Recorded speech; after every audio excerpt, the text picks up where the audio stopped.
नमस्कार दोस्तों। जो आज का टॉपिक है वो टॉपिक है renewable energy target of India. जो रिन्यूएबल एनर्जी का क्या टारगेट कंट्री ने सेट किया हुआ है उसके बारे में डिस्कस करेंगे।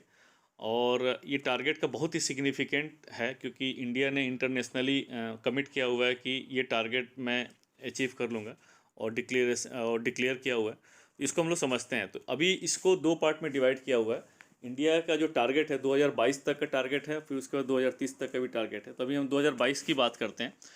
2022 का जो टारगेट है इंडिया का 175 गीगावाट। इसका मतलब ये कि 1,75,000 मेगावाट तक का रिन्यूएबल एनर्जी सोर्सेज जो है मैं इंस्टॉल इंडिया कर लेगा। जो 1,75,000 मेगावाट 175 गीगावाट है, 1 gigawatt is equal to 1000 megawatt. तो 175 गीगावाट का जो है चार कैटेगरी में डिवाइड किया गया है। जो सोलर का टारगेट है जो इसमें रखा गया है 100 गीगावाट रखा गया है। विंड जो है 60 गीगावाट रखा गया है। स्मॉल हाइड्रो है 5 गीगावाट रखा गया है और बायो एनर्जी 10 गीगावाट रखा गया है। अगर हम लोग अभी एट प्रेजेंट अब आज की डेट में अगर हम लोग बात करें कितनी इंस्टॉल कैपेसिटी हो गई है, तो सोलर में अराउंड 50 गीगावाट के आसपास कैपेसिटी इंस्टॉल हो गई है। विंड में 40 गीगावाट के आसपास इंस्टॉल हो गई है। स्मॉल हाइड्रो भी 5 गीगावाट के आसपास इंस्टॉल कर रखे हैं और बायो एनर्जी तो 10 गीगावाट के आसपास इंस्टॉल हो गई है। तो काफ़ी हद तक टारगेट हमने अचीव कर लिया है। और अभी जो टारगेट है बेसिकली ये दिसंबर 2022 तक का टारगेट है। तो अराउंड 11 महीने अभी बचे हुए हैं। तो 11 महीने हम कितनी कैपेसिटी अचीव कर पाएंगे डिपेंड करता है। बट मुझे नहीं लगता है कि सोलर में जो अभी एट प्रेजेंट जो हमारी इंस्टॉल कैपेसिटी 50 गीगावाट है, 10 गीगावाट से ज़्यादा अचीव कर पाएंगे। तो और विंड की जो 40 गीगावाट है इसमें 5 गीगावाट 4 या 5 गीगावाट से ज़्यादा हम लोग अचीव कर पाएंगे। तो मेरा कहने का मतलब ये है कि टारगेट जो सेट किया गया था इसमें जो हाइड्रो और बायो एनर्जी की तो ऑलरेडी हमने अचीव कर रखी है। विंड में हम लोग लैग करेंगे। विंड में 60 गीगावाट के करस्पॉन्डिंग हो सकता है कि 45 गीगावाट ही अचीव कर पाएँ। और सोलर में जो 100 गीगावाट का टारगेट है, मैक्सिमम से मैक्सिमम मुझे मेरा अपना असेसमेंट है 50 गीगावाट है। और जो ट्रेंड अगर आप देखते हैं इंस्टॉलेशन का उसके हिसाब से 10 गीगावाट से ज़्यादा अचीव नहीं कर पाएंगे। तो 60 गीगावाट हम लोग अचीव कर पाएंगे। तो ये बेसिकली टारगेट है 2022 तक का।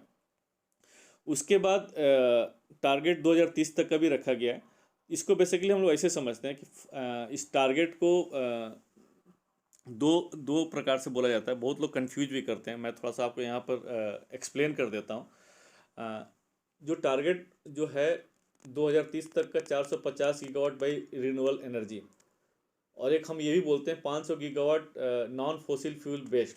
तो जहाँ हम नॉन फॉसिल फ्यूल बेस्ड बोलते हैं तो उसमें रिन्यूएबल एनर्जी में न्यूक्लियर प्लांट भी ऐड हो जाता है।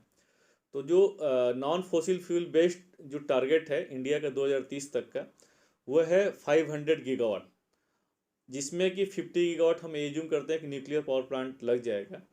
और जो रिन्यूएबल एनर्जी का टारगेट है 500 गीगावाट में 2030 तक का वो है 450 gigawatt.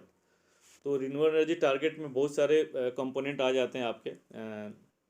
Solar, wind, hydro. Hydro में दोनों कंपोनेंट आ जाते हैं, small hydro and large hydro, bio.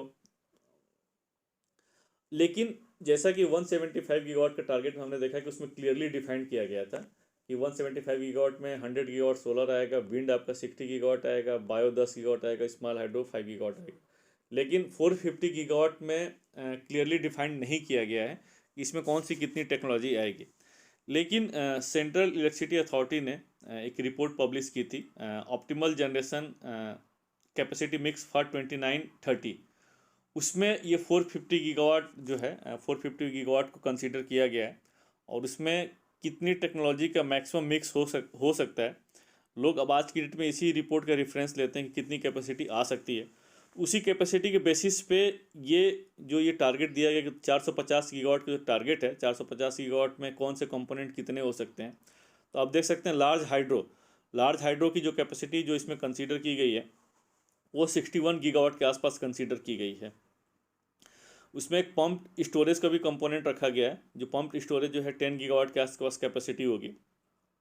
Small hydro को 5 गीगावाट ही दिया गया है।